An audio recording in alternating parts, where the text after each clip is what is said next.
My name is Dr. Jordan. Welcome to the Brave Space podcast. Brave Space is a healing place for gun violence prevention professionals and survivors. We meet, we process, and we heal in community. I'm here with Omar. You want to introduce yourself? Yes, hi, my name is Omar Howard.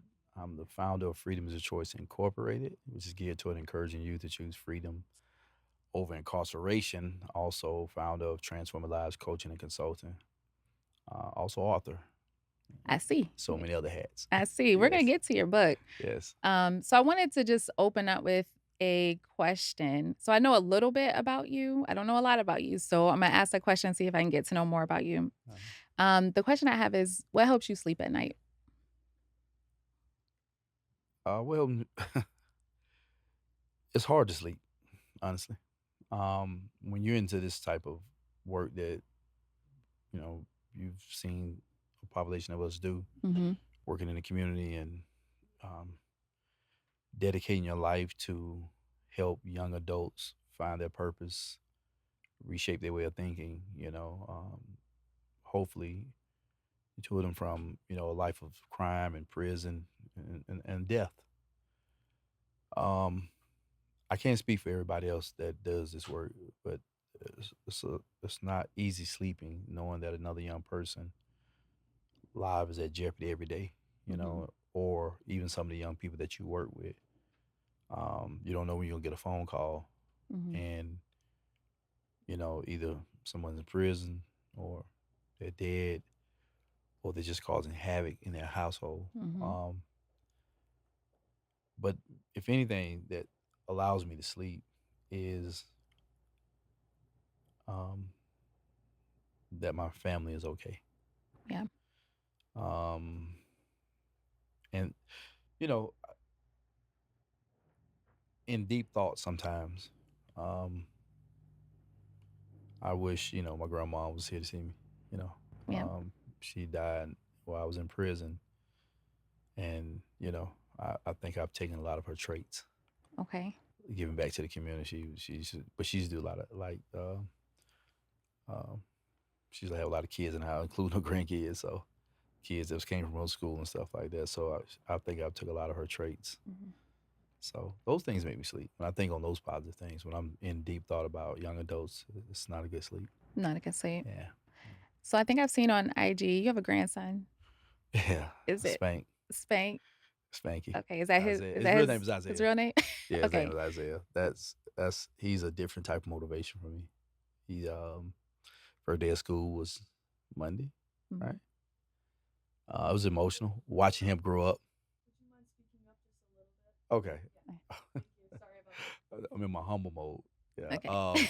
So watching him go to school and getting the independence, it brings on a lot of, wow, 4 years that went past. Oh, do you want me to ask the question again, I guess? Okay. Um, so I've seen on IG, you have a grandson. Yes. What's your grandson's name? Isaiah or Isaiah. Spanky. A lot of people, Spanky. or some people, they seen me post Spanky Doodle. So Okay. when people say that, they be like, "Well, that's we know that's Omar friends, Okay. right?" So, because that's what they'll be calling. Hey, they go Doodle or Spanky. But watching them go to school for the first day was very emotional for me. I can't believe 4 years went by, Hmm. right? And just watching him interact with with kids, but in the back of my mind, like, man, he's finna start changing. In what way? Like do you mean like in a positive way I or mean, are it's a you good worried? way, and Yeah. it's but as you around other peers and kids and stuff, he's gonna start having a different personality. Yeah. His character's finna reshape some ways. He's finna go through this age change, and but to watch him grow is a beautiful thing. You know, he definitely motivated me to like really push harder. Right. I work inside of a prison system, Mm-hmm. Jordan, and watching young men who may not never see their dad or granddad again, or watching men who I remember one day at a story watch a dude. They told me to come down to this building. I was getting ready to leave out, so I met this older gentleman, and he said they had a young man in one of my groups, young kid, like 16, 17, and they was like, "Watch this, oh." And they called the kid down and they pointed at the man. They said, "Y'all, you know what this is?" He was like, "I don't know who that is. Who that?" And the man said, "I'm your granddad, man. Mm, He been locked up so long, man. Like, he knew what his grandson is, but his grandson didn't know who he was." mm, And that ain't the first time I've seen that. It's just like, man, like, appreciate these opportunities that you get and value, mm. in the moment. So, I think about those things, when I get a chance spending with him. That's why I spend a lot of time with him, right? Yeah, yeah. Every chance I get. So, So you spent time working in the prison system, yes. and I'm gonna come back to that because I Mhm. want to hear a little bit first about how you grew up, where are you from? Like, Mhm. tell me about the young Omar. Like, where were you like growing up? I'm originally from Auburn, Alabama, Okay. right? Um, like I said, I grew up in a house. My grandma, and my grandfather. As far as I can remember, I remember my mother real, you know, because she was there, but she ended up moving to Atlanta first to get her life together so she could move me up there. Mhm. So I knew my grandmother, and my grandfather, and then I had cousins and uncles, and we stayed in this small house on a dirt road, so with a farm and stuff like that. Um, Only child. I knew of my father. I didn't know my father. I just knew my father went to Auburn University. He was a star point guard. And at the time, they used to always say my father was Puerto Rican, right? So I used to tell people I Yeah. was Puerto Rican and black, right? So I didn't know, Uh, what was going on, right? It was, but never had anything against my father. And I just didn't know, didn't know what happened or whatever. But my grandmother, she was kind of matriarch of the family. You know what I'm saying? Grandfather, very talented gentleman, just couldn't read, mhm. right? We can count some money. Yep. He can wire your whole house, electrical, right? Great guy, farm, stuff like that. So I grew up in that, but very dysfunctional. A lot of alcohol. My aunts and uncles drinking heavy. My grandfather used to drink heavy. Um, Seen drugs early. And at a very young age, my cousin's uncle was teaching me some real bad habits. Like Right? what age? Whew, 5, 6 years, 7 years old, 5, 6, 7, showing me how to steal and breaking cars and, introducing me to girls early, I Mhm. mean, having sex with girls at like 6 years old, like it was crazy. What do Uh, you think was his motivation in it's country. People introducing you? just living and Yeah. they think at the moment that's what's cool. People it was a thing about how you raise men at one point, right? Yep. Like you raise a man to be, a certain way, and it really wasn't, just teaching me real bad habits though. Mhm. Um, and Did so you did you feel that it was wrong not as he then, was teaching you those things? Did it feel even uncomfortable at not then. times? Yeah. I mean, it was fun. I thought it was fun. Yep. I don't have no big brothers. I have my cousins and Yep. my cousins, my uncle. At the time they was my peers. I want to follow their footsteps. Yeah. For So sure. you know, um, so it was fun to me. I didn't Mhm. see nothing wrong with it at the time. I didn't Mhm. see anything at that time in my life. Um, as you get older, you was like, whoa, goodness, man, it's totally Mhm. wrong in every aspect. But I grew up that, and till I was about 8 years old, 8, 9 years old, and then my mom came down and got me and moved up here to Atlanta, Mm. to the Decatur area, where I thought my mom, when she at least probably thought too, she was moving me away from that environment. Mm. Mhm. But my mom, being loving her family, she allowed a lot of them to move up here with us. Okay. So what we thought we was running from, we actually didn't run from. And so now the same entities and same people that I guess my mom was trying to, and I don't even know if my mom, well, because my mom didn't know what they was teaching me actually, but my mom was just trying to have a better life. But she didn't think that they was introducing me to some of the lifestyle and activities. Mhm. By the time you moved to Atlanta, were you ready to get away to change your environment, I didn't know no or better you at the didn't time. know any Nah, better? I Okay. didn't want to leave my grandmother and my Yep. grandfather, but I wanted to be with my mom too. And then Atlanta was totally different. Like Atlanta was like Right. live. Right. Alabama. The only difference is now you come up here, there's a different expectation. Like down the country, clothing wasn't a Mhm. priority. You get up here and like kids was mean. Yeah. You get joned out, and I mean, boy, listen, they were giving it to me too, man. So sometimes I didn't want to go to school, man, because like my mom, I used to like, of course, people knew me by my good hair. They were like, Omar with the good hair. Yep. So I had this big curly afro. And anybody from the 80s know about movie that was called, um, what's that movie called?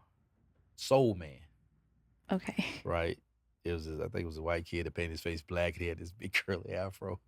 And them kids used to drag me with that, like Yeah. like in harmony too, like coming through the what is the dining hall. Mhm. And as soon as I walked through, and it was always the girls in the seventh grade, Yeah. like because I moved up in the fifth grade, but that sixth, seventh grade year was rough. Middle school is tough. Yeah, it was tough. It was tough. So wasn't middle school for us back then. It was Okay. elementary. Elementary went up to seventh grade. Okay. So, man, that sixth grade year was ruthless. I'm telling you, fifth grade was fun. Sixth grade was ruthless. And then seventh grade, now I'm a little bit more, a little more stylish, Mhm. a little bit Mhm. more popular, and my family is still there, but then eventually, of course, so much dysfunction, so much fighting, so much drugs, it was crazy. So my mom eventually, like she ended up moving again, and we kind of by ourselves now. And so, because I'm so used to a certain environment, it was easy for me to attach myself to certain people. You know what I'm Mhm. saying? So, um, What kinds of people and like what age would you say you were? What type of people were you attaching yourself to? well, when I say attach, I'm talking about what I was taught as a young person. Mhm. It was easy for me to be attached to the same type of environment people, even though it was some good brothers in my life who was really trying to, at that seventh grade, sixth, seventh grade people that stayed in my apartment. They was very positive guys, young brother. They still like best friend. I still like big brothers to me today. I want to follow their footsteps. I really did. When I moved from them to another set of apartments, back to where we originally moved from when I moved up here, which was in Lithonia. That's when the drug epidemic hit hard. Like, Mhm. and I'm starting to see all these guys, you know, selling drugs, and my whole personality changed. I was In what doing well way? in eighth grade, all the way up to ninth grade, right? And once I got introduced to the street life, I liked it. And even though I was used to, I'm still in the stuff. It came natural because I was around it all the time. And there was a fight between trying to do it the right way or stay in this life. And I was a very likable person when I was young. People always attach themselves to me like a big brother or something, or a Mhm. big sister or something. Um, but for some reason, I was attracted to that wildlife, and I wasn't even a wild person at the time. I wasn't Mhm. wild or anything like that. And so once I started venturing into it, and I committed myself to it, and I Mhm. dropped out like in middle of ninth grade, Mhm. which I was doing well. I was A and B student. I was starting to play basketball, started playing real good, and but I started skipping school too much, and then start getting in trouble. And I always tell people when I'm especially at the schools when I'm talking in high schools or middle schools, I always tell kids about like when I go in gyms and speak. I remember when coach told me he couldn't let me play because my grades. And man, when I tell you that crushed me, man, Yeah. I was crushed because I let myself down. Um, and there was upperclassmen who really had attached themselves to me, like who was playing basketball, and they used to come to my classroom like, "Hey man, let me see your report card, progress report." And I was so embarrassed because I already know, like, Mhm. man, my progress report would be horrible, man. When doing no homework, I had a agenda. I'm coming to school every day. I want to shoot basketball in the morning, in the gym, and then I'm trying to find a girl. I had just got totally off track, and so start trying to sell drugs, and then it led to one thing to another, breaking the car, breaking houses. Eventually, somebody introduced me to a gun, and then things went left, Mhm. all that way. So from 15, I caught my first charge when I was 15 years old. What was Called a your robbery first charge. charge? Robbery. Called a robbery charge. And, like I said, one things just start spiraling down like quickly. I was popular in high school. I was popular in a lot of schools because, the pretty boy look or whatever, it gets you a lot of attention, whatever. Mhm. But I got more attached to that street life, and I'm like, man, I'm trying to get some money. Now I'm toting a gun. Now I'm getting these fights at clubs and all this other few shootouts, stuff like that. But I'm thinking it's cool at the moment. I'm like, oh yeah, this cool. Did you ever feel like you were wrestling with yourself, or did it feel Not at that time. not at that time? Not at that time. I mean, I was depressed though How do because you know that you were depressed? This was still ninth grade? no, this now like I'm like 16, 17. 16, Then 17. having, had a, trying to have kids and can't afford it. And, Mhm. I'm trying to hustle and all that. But then when I got like 17 is when my mind started shifting. Like, okay, you got to get out the street. Like 2 minutes, people start dying around me. Like it started getting crazy, man. I'm like, okay, now you got to slow down. Okay, so slow us down a little bit. Mm-hmm. So you mentioned kids. What age were you when you First had time, your first 17. 17? Yeah. And is that around the time where No, you I tried to go back to school. you try to go back to school? Yeah, because I was like, man, I need to change, right? My son don't need this. I don't want to be like my dad, not in my life, right? Mhm. But I was depressed. I didn't. I mean, I went to school. I didn't know what I wanted to do in life. Mhm. You know, I wanted to work. I got my first job was at McDonald's on Evansville, and but I was lost. I Mhm. mean, I was lost. I didn't know if I was coming or going. I didn't know which direction I wanted life. I wanted to go in life. I know I need to get back in school, but I didn't know what I was doing. You were trying to figure it I out. was trying to figure it out, and I didn't really have I didn't have no strong male, person in my life at the time. And maybe at the time, I remember my mom's boyfriend at the time. He introduced me to construction, and I went out there and worked for about 2 months, maybe. It wasn't for you. Uh, it wasn't. It was hard labor, very hard labor. Yep. I ended up getting locked up in the midst of that on another charge. Um, I didn't want to get up. I wanted to stay out late, knowing I had to get up early. Like it Mhm. just didn't work at all. Mhm. And I was unfocused. And I had been in and out of juvenile at the time, in and out of juvenile, in a robbery charge, terrorist threat charge, pistol charge, just in and out of juvenile, just Mhm. wow. And then this February 2018, I got back in the streets. Like in January, I went back. I dropped back out of school, quit the job, started back selling drugs, started back robbing. And then February 3rd, in the midst of a robbery, somebody got killed. Mhm. A couple days later, because we didn't get caught that night, a couple days later, we were trying to do another armed robbery. I'm with another group of people. And when I got locked up that night for armed robbery, and it was horrible. But I knew shortly after I got locked up,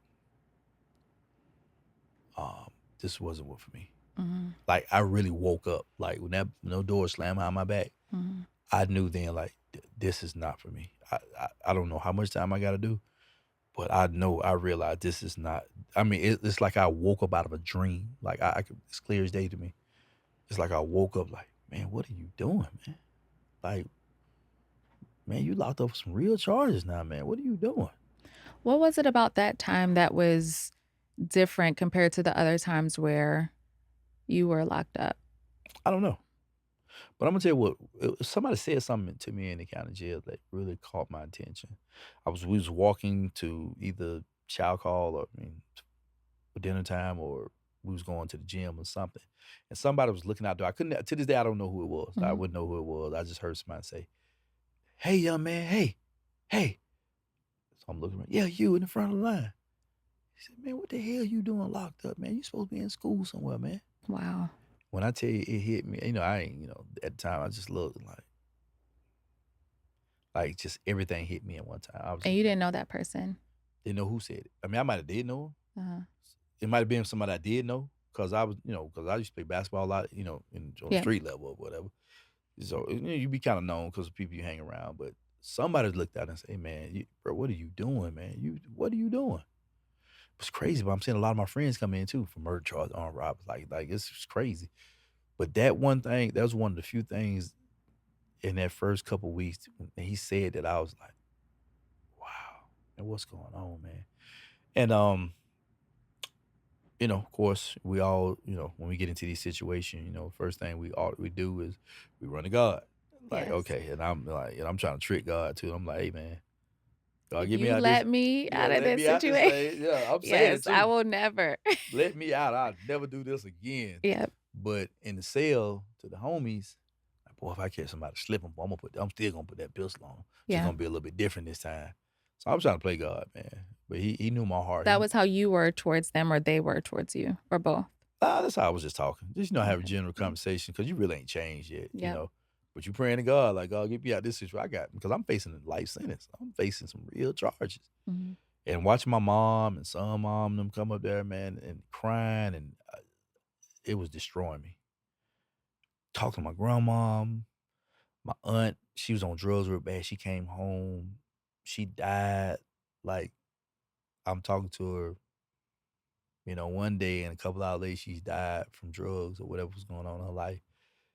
And like all of it's hitting me at one time. I'm just like trying to suck it all in, you know, seeing people come in that I know they on armed robbery charge, they on murder charge. I'm like, man, I couldn't really worry about them. I had to worry about the life sentence I had. Mhm. That was I was faced. And the tricky thing about my case is I wasn't the one that killed the person, Mhm. but I'm the only one locked up. Okay. So that's a whole nother situation, Yep. that stuff. Yeah. But either way, I'm facing this murder charge. And so weeks go by, months go by, you ain't got no money to fight, fight these cases. And my mom don't know what to do. I ain't really got nobody to turn to because now where my friends at, you Mhm. know, where the homies at. And that's where the reality kicks in at. And I was struggling with like some of my friends. I was like, man, this is your murder charge, man. Like, what's up? Mhm. My mom like, man, you better tell on them. I'm like, mom, I ain't telling on nobody. These my partners. They ain't finna do me like that. So we're going through that whole phase. I'm like, no, I ain't telling them nothing. And that's what I found out was a lot of foolery in the system. Mhm. Detectives, man, they try to threaten you. They write statements on you and try to put your name on it. Like I've seen some real crazy stuff, and it was crazy. But I'm I'm facing this life sentence, and they go down from a life sentence to I forget how many years first. Then they went down to 20 years, and then they went down to 18, and that's about the further they was gonna go. And I'm like, man, I'm sitting here finna take a charge that I didn't do, and I never get looking back to my mom, watching her cry. It was Mhm. hard seeing my kids better. It was hard Mhm. to sign off my name off on that paper for something I didn't do. Looking at this family over here that don't like me for something I didn't do, Mhm. you know. But what I did, to this day, I appreciate. And I really believe that the judge believed that it was something wrong with this case. Um. The DA at the time, and he didn't care if I was innocent or not.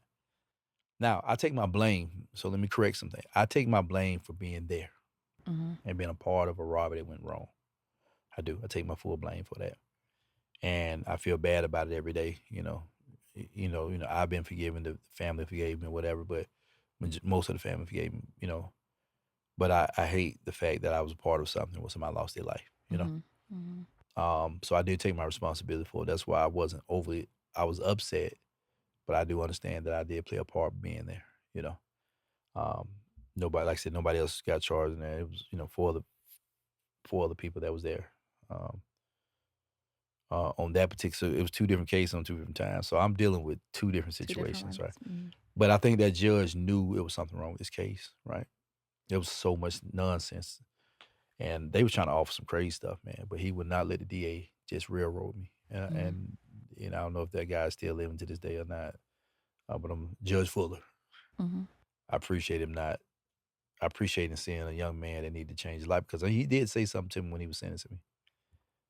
He said, "I'm gonna accept this plea," and I accepted the Alfred versus North Carolina plea. Mhm. I'm pleading for the time, not pleading for the charge. Mhm. He said, "Young man, take your time, go in there, do it, come back out, move on with your life." He didn't have to say that, right? Right. He could have took that sentence that them folks were trying to get to me. He wouldn't let them do it. He ran all my charges together, so I was able to get one sentence. Mhm. Um, and um, I smiled in there. I did smile because he did comfort me with those words, right? I was like, man, it was a white guy. It Mhm. was a white guy. The black DA, he didn't care. He was drilling. Mhm. He was trying to drill me. And I took 18 year sentence. And um, you know, you deal with it. How did you deal with it? So, did you do the full 18? No, I did 15 off Y 18. You did 15. Tell me about how you went in versus how you left. Like, what was your growth like? How did you Well, you never know what you Yeah, expected when you go inside a prison. Of course, and then they sent me to one of the worst prisons you can go to as a young adult. in Georgia? Yeah, it was called Alto at the time. Anybody from Georgia that know Alto, y'all know what I'm talking about. Go to that toe, Mm. right? It was known for stabbing and raping. It was crazy. That facility was horrible. That place had like a dark cloud over it, which Mhm. is Lee Avondale now. Yep. Oh, So okay. that's I didn't Alto. know So if that. you say Alto, Okay. and if you say somebody say Lee Avondale, then if somebody say Alto, it's the same place. Okay. It just wasn't no female at It the time; it wasn't was female. male, right? It was one of the worst prisons. Mhm. You had like two prison, Reedsville and Alto. Like you just call it Little Reedsville. So it was wild. And you go down there, like you don't know what to expect. And you know, a lot of people that go down there, there's a target on your back off the rip when you go down there. Guys trying to manipulate the situation and what we call turnout. They trying to turn you out. They trying to rape you. Turn you. Mm. Trying to make you somebody girl, right? So you go down there, and you don't know what to expect. One of the great things about being in the street is that I end up knowing a lot of people from the streets down there. Mm. Didn't really stop from people from trying to be slick, say crazy stuff out the window, and want to go to the distance for you. But I was grateful, man. I never had that situation happen. Yeah. People say crazy stuff. I mean, you can't fight everybody because they say stuff out the window. You don't even know who's talking, right? But from the county jail to prison, one thing that kept me moving forward, progressing forward, the first thing was I started embracing my faith. Okay. Got saved, and I knew that whenever I got out, I didn't want to be the same person. I knew that very early on. And when you go down there, you don't go down this as I'm this big Christian, and you go down because you don't want to seem weak. So I used to try to hide my Bible and stuff. It's crazy. I Mhm. used to try to hide my Bible because I'm Yeah. like, I don't even got to think of them. Try to use religion. Uh-huh. But as I began to grow and mature in my faith, I realized it. Told my Bible, going to church and doing the right way wasn't a sign of weakness. It was a sign of strength, Yeah. right? And the more I began to embrace my faith, the more I began to get involved, the more people start understanding like he's real with it, Mhm. right? Didn't say I was, without fault, but even it began to change the way the staff dealt with me. I didn't have a super bad experience in prison. Mhm. I can say this in a way that sound like, man, you had an easy ride through there. I really believe because I began to embrace what I believed in and I stood on it, and I became a pillow for hope for a lot of people. Mhm. One of my Mhm. partners, one of my close friends, he had a life sentence. He said, "Man, you was a voice of reason, homie." Yep. He said, "You always wanted us to do right when we were trying to get in something." Mhm. Like I was that type of guy. What I'm doing out here is what I was doing in prison. Mhm. And anybody that knows me can testify that they can step on the stage with me. Like, I was doing Bible study. I'm working with the juveniles when they brought to change the law and brought the juvenile. I'm working in the mentor piece. When they brought the schools down there, I'm the lead speaker. You know what I'm saying? Mhm. So everything I was doing there was developing me for who I You. was doing. I didn't Yeah. even know it. 'Cause you were essentially trying to counsel and mentor All that. other people. Didn't even know what I was doing. You were just doing the work, Yeah, I'm doing the right? work. Yeah. And then but you were also almost like it was reciprocating the benefit back to you. It was. It helped me. So what I'm doing now, I'm telling you, what I was doing in prison is exactly what I'm doing now. What I did in there is what kept me balanced. Mm. It kept me motivated to keep pushing harder and harder and Yeah. harder. And then knowing that I had a family to go home to, I had kids to go home to. I knew like I got to go out. I got to Yeah. be a different person. I cannot go back out there Mm. being the same individual. And so, um, when you have staff, now this is weird. This is crazy for people. A lot of people don't even know this. But it's crazy. One of the staff, when he reached back out to me, since I've been in that position, He said, "Man, I just commend you, man, for what you're doing because I remember coming to tell you my problems about my life, my family, my Mhm. wife, kid." Mhm. He said, "You was counseling me." I'm Yeah. just a kid, Uh-huh. right?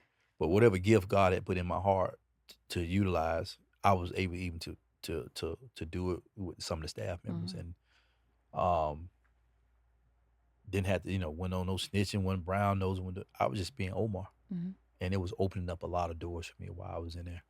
And so I did 8.5 years at Alto. Okay. My security went down. They said my security wasn't gonna never drop down because I had too many charges. They said, well, I'm gonna never work outside to get everything they said I wasn't gonna do. God Mhm. opened up doors and I was actually doing it. Mhm. And Did then you recognize it at the time that that was God's hand, like, no, moving in not at your all. life? Yeah. Not at all. I'm just, a lot of people, yeah, they do this work and you know it's serious and you know that it's real. But a lot of times you're still caught up with trying to do it the right way so you can go home. Mhm. Trying to do it the right way for the parole board to see that you're doing a great thing. And I could tell you so many other stories, like, having dreams of being arrogant and being spoke to in my dream about you need to stop being arrogant about how much you accomplishing here. Mm. Mm. And I woke up and I stopped. That's why even when people tell me like talk up, I try to stay as humble as possible because I know things could have been a lot worse in Mhm. life.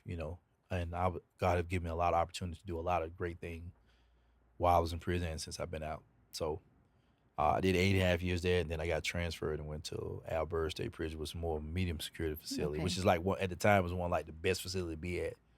1 man room, air conditioned. It was Mhm. crazy. And I Mhm. did 2.5 years there. I did the same routine.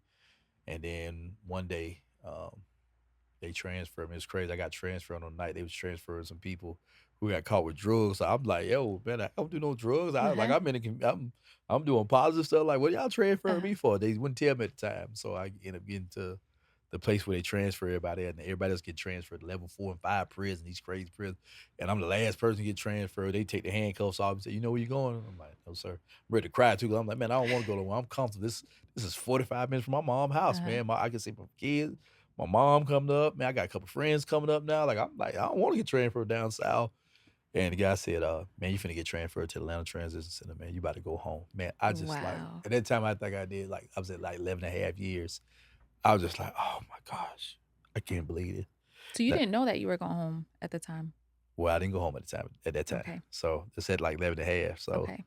I remember being on 75 and you seeing the city just get bigger and bigger. Yep. And I'm just like, man, I've been in the country so long. I ain't even seen the city in so long. Like it was so emotional.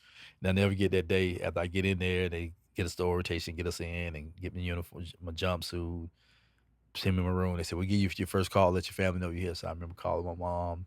She knew I got transferred, but she didn't know where I was at the time. And she was like, I could hear them boys like she was crying. And Mhm. it's like, man, I hope my son ain't way down south and they're gonna have to take a whole trip to get down there, right? And I just told mom, I said, man, mom, I'm 15 minutes from the house. Wow. I just heard her just like, and I tell you, to this day, I hear that like I hear Yeah. that relaxed, like, oh Yep. God. And I said, Mom, I'm about to come home, man. Like it was crazy. And so my mom was 15 minutes from the facility. So Uh-huh. I'm happy. I ain't got no handcuffs on. Mhm. If you know what Atlanta Transition on Pond, you right here at the street, you downtown, midtown. And I'm just like, I'm looking at the world, like everybody's new to me. Like I'm like, supposed to be out of space or something. I'm seeing people, real people now. So it was crazy. And but it was weird. I'd been there a year. I got there for about a year. They denied my parole and set me off 2.5 more years there. And so I could not believe it. But in the midst of me getting denied parole is when all the doors start opening up for me. Like I got a phone call from Clayton County. They was like, we heard about this young man, Omar Howard, and positive stuff he'd been doing since he'd been in prison. That's why you do right by people. Mhm. And what I was doing in the prison with the juvenile, this young brother right now that I want to introduce you to down the line. Um, he brought my name up, said, "Man, you got to go meet this guy in Mhm. prison, man. What he's doing." And they reached out to the warden. They said, "We want to bring him out to speak to the young people out here in this program with this judge." And the superintendent said, "I'm gonna bring him out personally." And from that, I started speaking at Clayton County twice a month. Mhm. Like, but I used to put like a jumpsuit on, handcuffs. so kids will see a realistic part still being locked up, even though I'm at the halfway house. And so that blew up into we implemented our choir on, Mm. and so now we're a traveling choir. Mhm. We were speaking at school, church, all up and down the state of Georgia, man. So we started getting a lot of buzz. We was in the newspaper, and I ended up doing 2.5 more years there. So right when I got to it's crazy. So this will still a lot of story twists, and I don't know if you want to Yeah, take a break. absolutely. No, no, Okay, let's so keep it going. um, I get to the point where I'm about to get ready to get out. Mhm. I'm in work release now. I'm going out of work Mhm. and excited and call the parole officer. We don't got the we about to pay for the ankle monitor to get on. And once everything get clear with my mom them, then I be going home. So it's like Mhm. August. I should have went home August 2007. And a couple weeks before that, um, talking to this parole officer, he said, "Man, there's something in your file." I'm like, "What do Mm. you mean?" He said, "They got a red label on your file." I said, Okay, what is that?" Now, mind you, I'm outside the bill. I'm working. I'm going home on passes now. I'm going home on the weekends. Mhm. I'm working full time.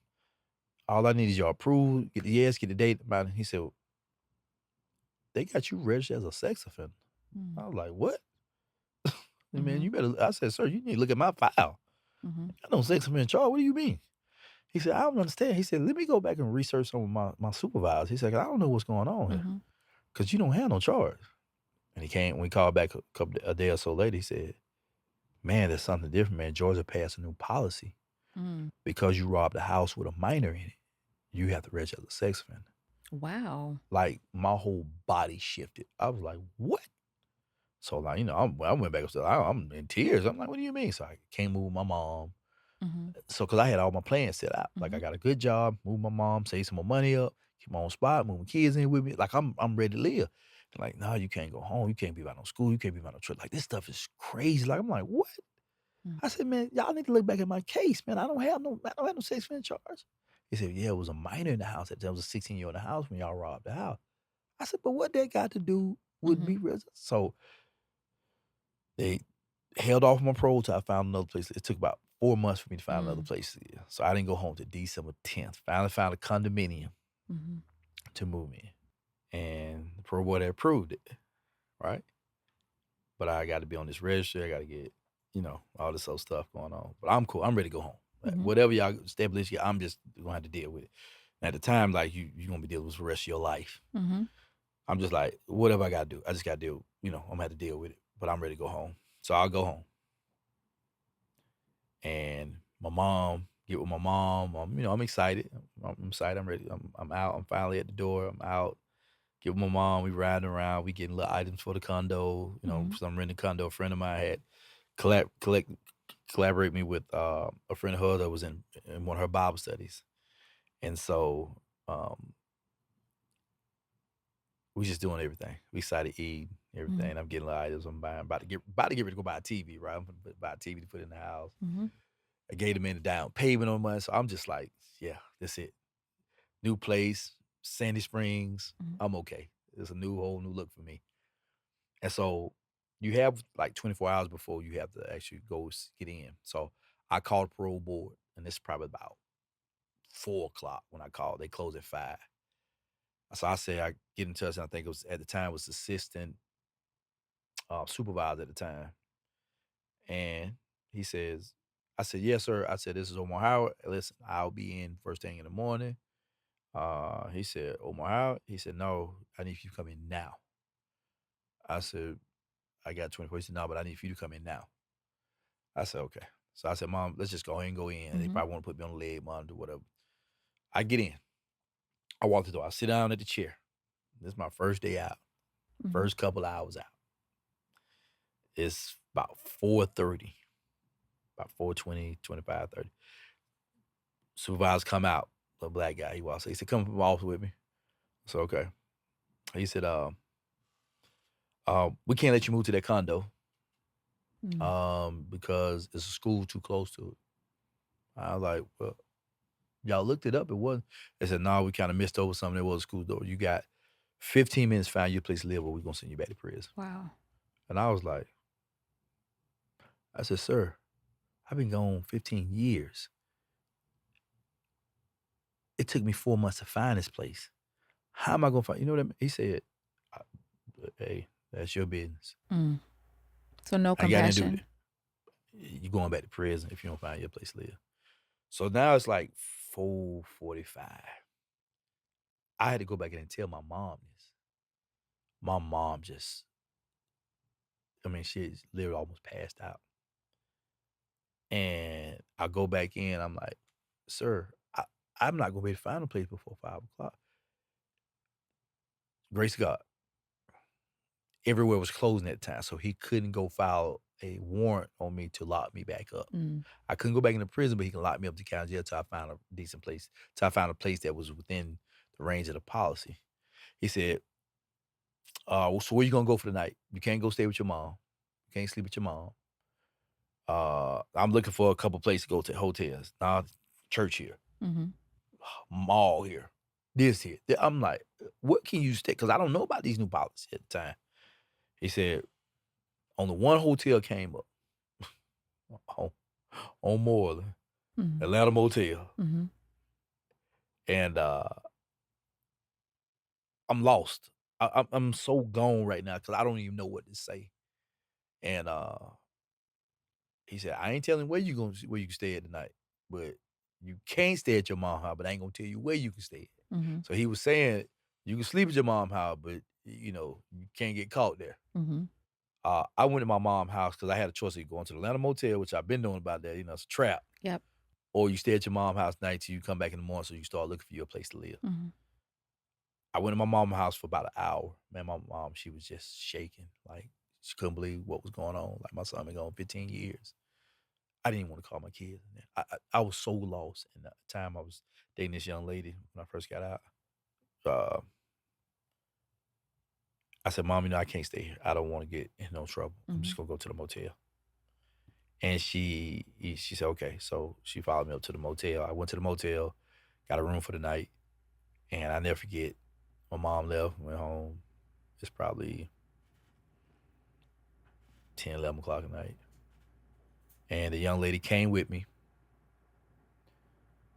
and I just balled up in bed, just crying. Man, I just broke down crying. Like, I could not believe what was going on, man. Mhm. And I'm like, because I remember my stepdad at the time said, how you go in on a murder charge and come back out as a sex offender? Like, Mhm. what mechanism is, what's going on? Mhm. Everybody's throwed off. I called a warden back when I left, the superintendent that left. He was so mad, he just left work. Mhm. The chaplain, he left work. I called assistant superintendent. Everybody just left work. They were like, what is, like, they trying to call the parole board. And at the time, that's why it's good to know people. It's good to do right by people. Mhm. And I never forget, I'm telling everybody. So everybody's scrambling. So next morning I get up, I go to roll off. They said, "Well, you got until like 3 to 4 o'clock to find your place. We got to put a warrant on you, put you back in Mhm. jail." I'm scrambling all day trying to find a place. I'm calling back up there. Can you check this place? They check it. Oh no, that's too close. No, that's 50 feet too close to a school. That's Mhm.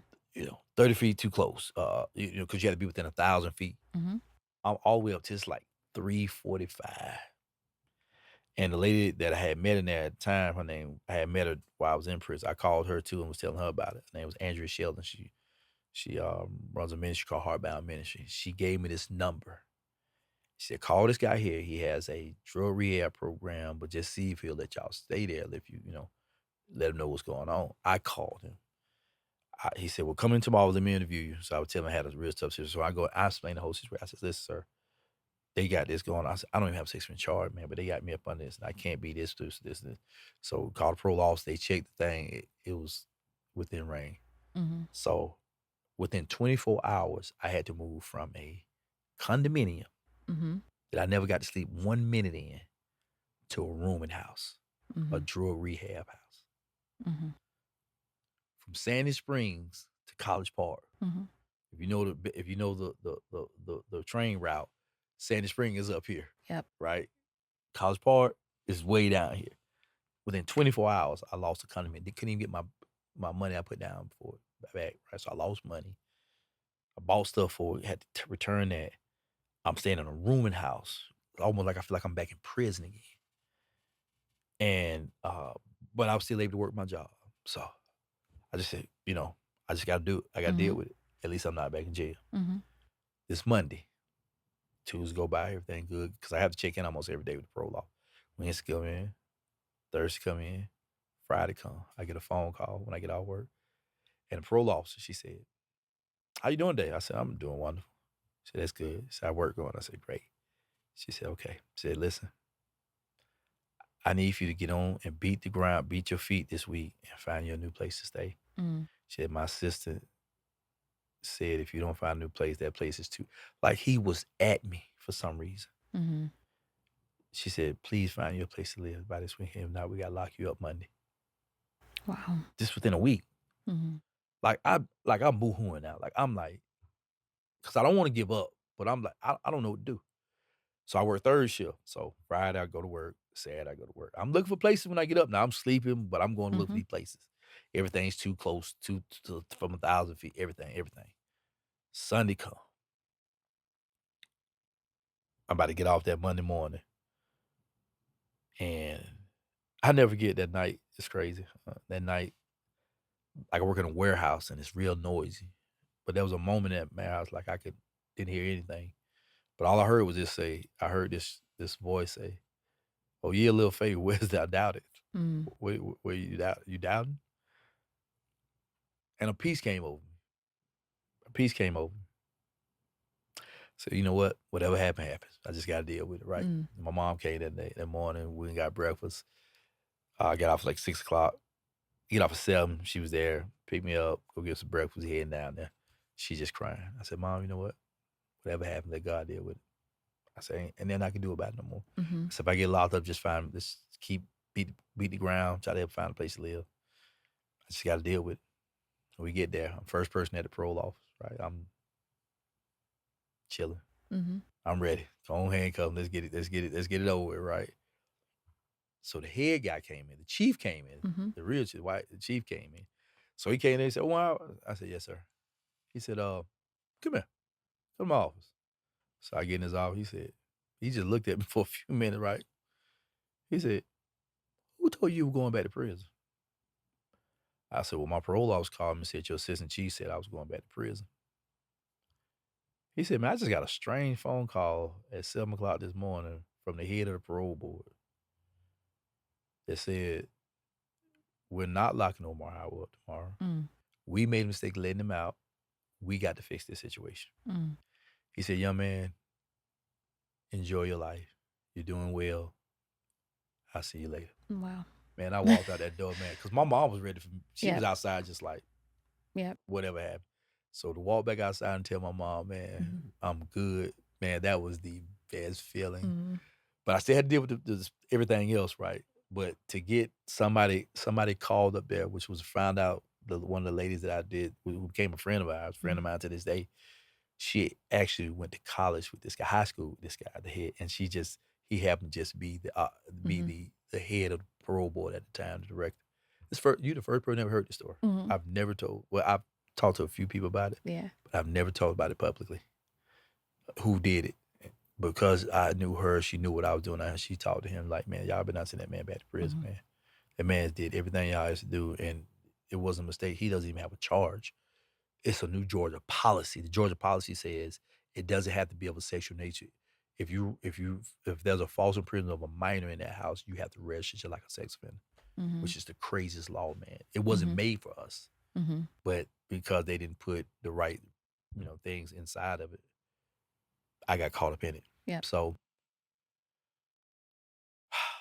it was a relief. I was able Yes. to go to work and not stress, but there was always a thought in my mind: who's looking? Mhm. Who's investigating? Mhm. So even when I used to go to school, my son them and trying to see, I was like, man, I wonder if somebody gonna see.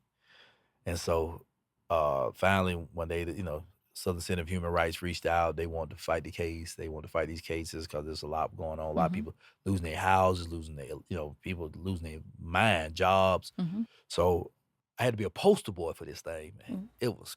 I was like, first I was like, man, I ain't doing that. Man, my name be out here, no Yep. sex offender. But then I said, you know what? There's other people going through this thing. So I'm fighting for everybody. So me and they had us in a group of other people that was going through it. and thing went on 2008, 2009. It's going on toward the end of the year. But I remember seeing it at one time. I was sitting at a restaurant with a bunch of friends, and Mhm. everybody gathered up on these Fridays, and they showed this. Yeah. They showed something on TV about this stuff, Mhm. and I never get my homeboy said, "Man, it look like you up there." And I turned around. I was like, my phone blew up, Yeah. like it was just going crazy, man. And I said, "It is me, man." So he was like, "What?" So now it's only about two people that even knew about it. Now everybody's seeing Mhm. like this stuff, and I'm just like, okay. Now I'm finna have to deal with this with everybody. Now I gotta keep explaining to everybody. Like people ask me, like, man, did you really? Mhm. Mhm. Man, you must not be listening to the news, right? You heard nothing I just said. You heard that news say I ain't touched nobody. I ain't no sex offender. Mhm. It's my charge as a robber and a false imprisonment. This is how the new policy is. So they get the case. We fighting in federal court. We fighting in federal. Now I never get. I supposed to went to court on December 4th. They put in to see that it's gonna take me out. December 3rd, I get a phone call from a lawyer. Southern Center Human Rights. So salute to Southern Center Human Rights. Mhm. She said, "Listen, you ain't even got to go to court tomorrow, man. They don't took you off the register, man." I just Wow. rolled out. I just rolled out the bed, Yep. boom, fell on the ground, man. Like I was so excited, like man, this thing is finally off me, man. Yes. And that was 2009. And then I got another phone call, asked me did I want to go inside the prison as a chaplain and work inside the community, back inside the The prison, same prison where you rolled were. out of Yes. right, which they never done that before. Uh-huh. And I went back in there January 1st, working inside the facility. I wasn't hired on yet, but I was working Mhm. through a ministry. And from January 1st to now, I've been working inside the prison system. 2018, I received a Mhm. full pardon. Wow. Right, 2019, I got hired on full time with Department of Correction. Mhm. Now, you imagine that you work for the same agency that you had that 'Cause you housed were you. incarcerated. Yeah. Yeah, that I was incarcerated. Was it difficult to go back in that environment? At first, I didn't want to go back when I first asked. I was like, man, I'm not going back in prison. Right. Just got out of prison, man. I'm Right. loving life. Right. But that was something that me knew I needed to do because I was already when I got out, I was still it's crazy. Even though that little stigma was over me, I was still going in schools and speaking. My Mhm. name was still ringing when I first got out, so I'm all over the place. I did lose a contract because of that law Mhm. with Clayton, but I still was being called out to speak all over. You know what I'm saying? And so once I got took off that, it was great. It was great. It was great. Um, so 2019, 2021, I got an honorary doctorate. Mhm. I got a lot of awards off and on. Of course, you asked me about Ayana. I went on Ayana. Yep. Like I had been on a lot of shows and TVs and stuff like that. So God said opened up some doors, and then I finished my book up in 2017. It's Mhm. called Omar Howard Story. It's all in the name. My name means long live, eloquent, and gifted speaker. I Mhm. never wanted to be a speaker, Yeah.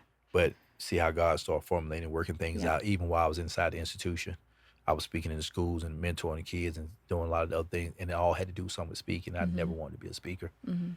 So when I finished this book up, when I found out my name, January 1st, 2017, while the fireworks going on, and I looked up my name, it blew me away. Like I said, God, it Mhm. didn't matter what I did in life, you already had a purpose for me. Mhm. Right. Mhm. So that's how I came along with writing the book. That's how, as far as working in the prison. And Mhm. even, in 2011, I created my own organization, which is called Freedom is a Choice, Inc. Mhm. Tell us Uh, about it. yeah, it's crazy. I got the name from, I did a show right before I got out of prison on TBN, Mhm. Trinity broadcast. And I said, man, freedom is a choice. And with the commentator, with the time the person who was interviewing me, I said, "Man, freedom is a choice, right?" And she said, "Choose wisely, right?" So I used to own my logo. My first logo was called "Freedom of Choice, Choose Wisely." Mhm.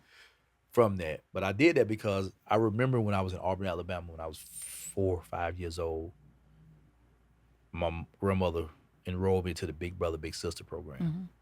4, 5, 6. I was in it for like 2, 3 years, and I had a ball when I did it. The only thing I didn't like about it at the time is because always wanted a big brother. I wanted a male Mhm. figure, and um, they kept sending me little college white girls. Mhm. Right, so I'm like, man, but it was fun. I Uh-huh. mean, it was real fun actually. So we did that, and then I thought about that when I was sitting down one day, and I was like, you know what? Because was asked to mentor a young man when I got out. I said, you know what? I need to start my own. Mhm. I said, these young men need to see somebody look like them. Because I wanted to target first my African American community Mhm. and then open it up to, anybody else.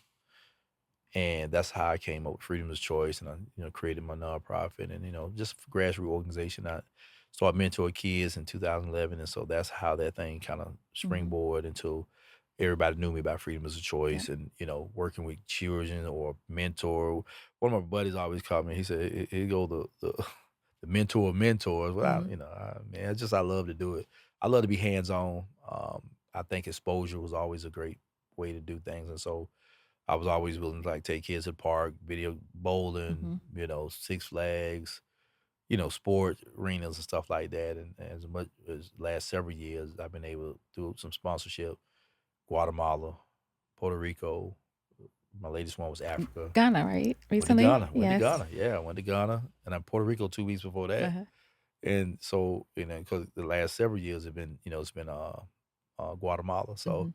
taking them on these mission trips to get them to understand, man, the importance of their lives and why they Mhm. have to do what's right. Like people die for you to be able to have a good life and to be able not to have to live poor or to be in prison or to die because of violence.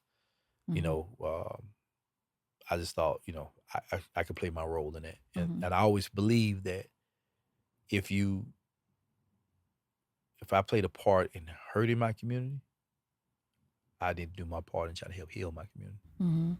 Which is a lot of the work that you do today, just as part of this gun violence reduction Mhm. ecosystem. Of course, that's how you and I Mhm. connected. Mhm. And what do you think was like the main motivating factor that led you to want to work to reduce gun violence?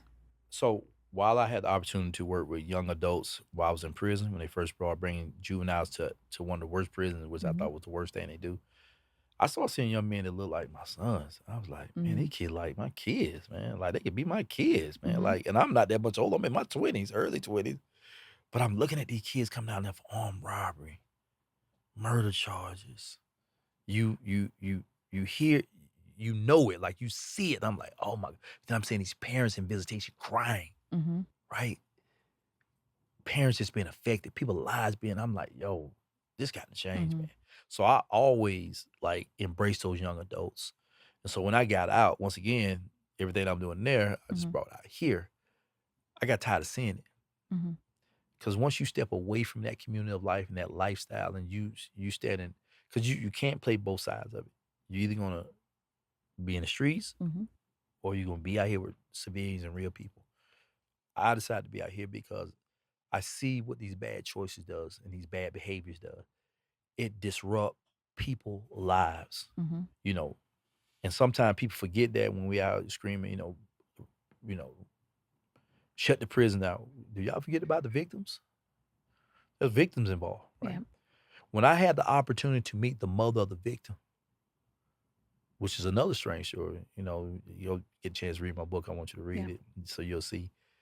And she embraced me, like she hugged me, like she forgave me. Mm. And she said, I never believed that you actually did it, you know? But still, I had a part in it, Mhm. right? One of the things that hurt me the most was when I met them was though that young man that lost his life had 2 kids. Mm.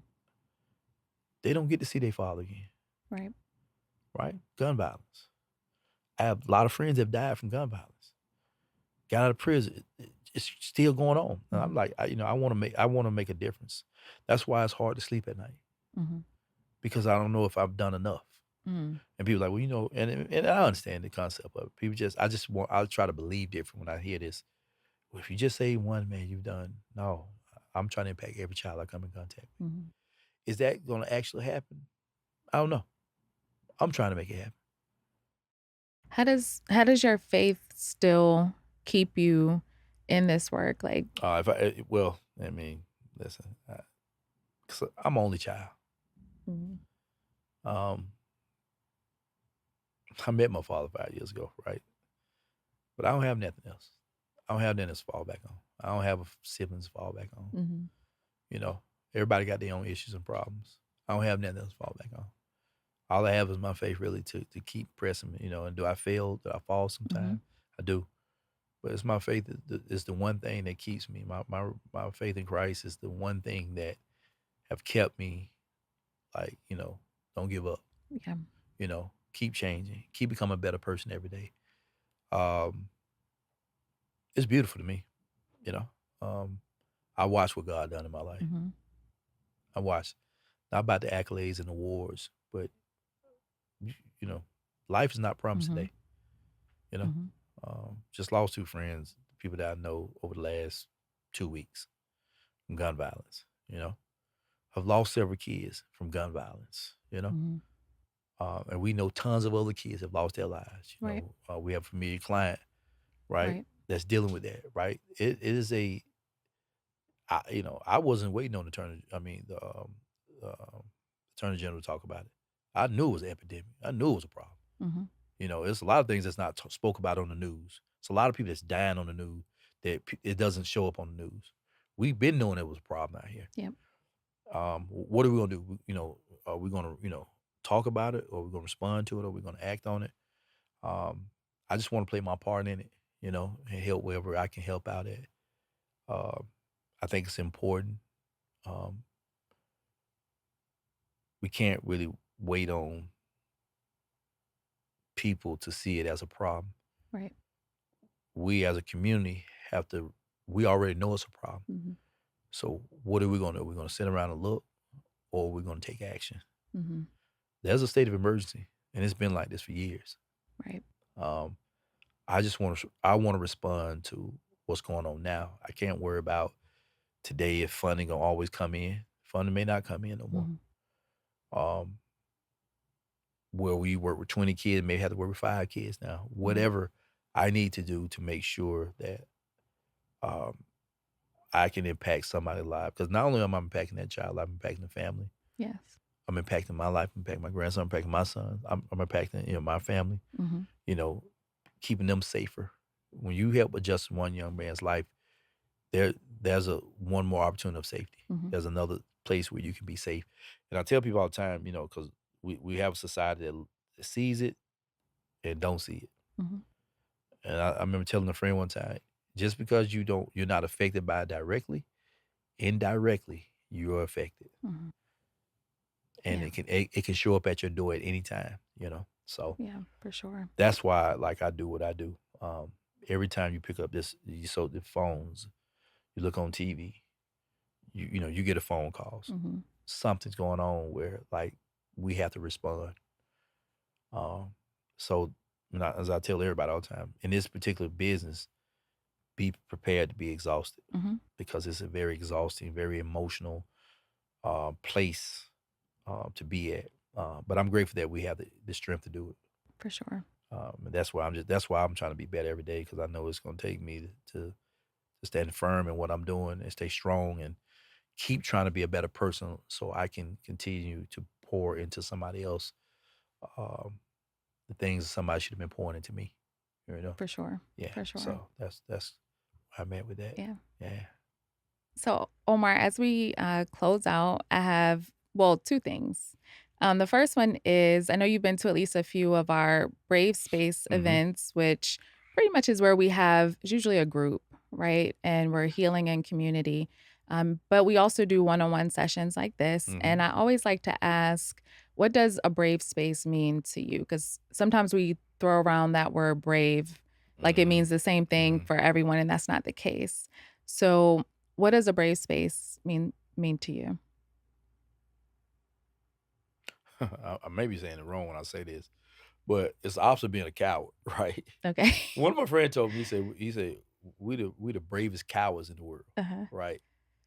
We brave when it comes to standing up, doing Yep. crazy stuff. We're cowards when it comes to changing. So it Mm, takes a lot of mhm. bravery to sit down in space um, and be vulnerable, Mhm. right?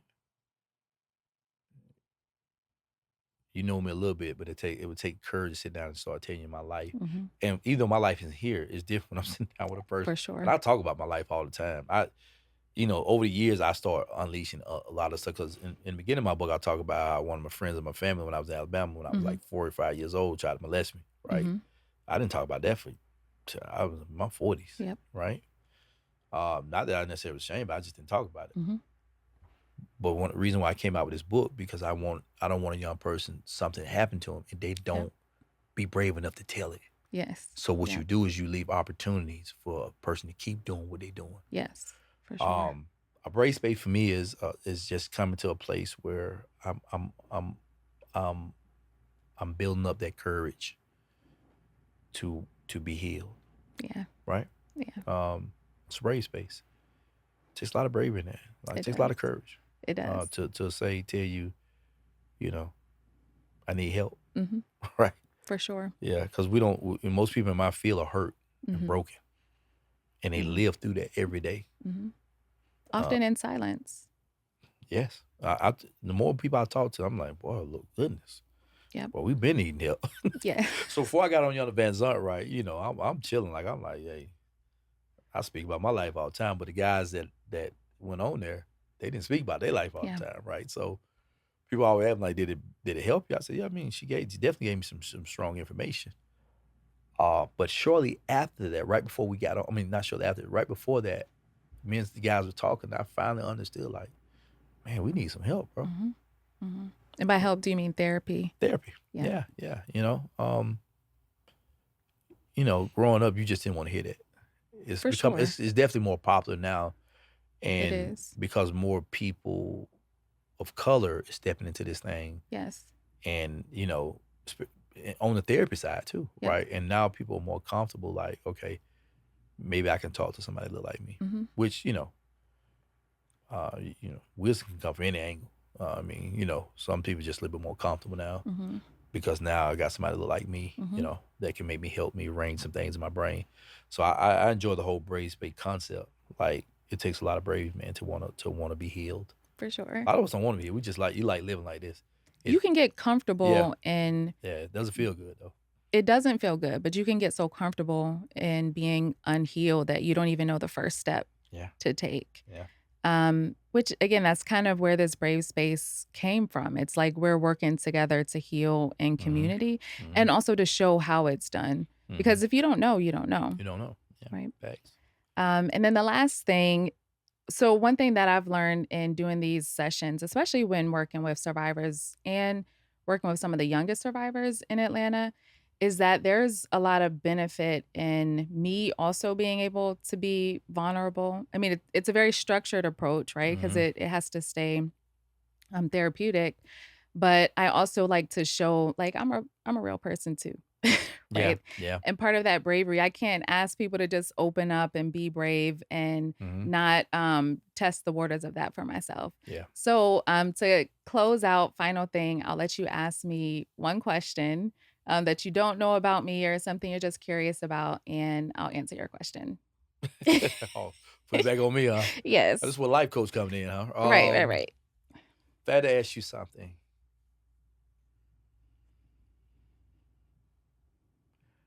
the short time I've gotten to know you, you have made this brave space have really become now I've started hearing about you more, brave space.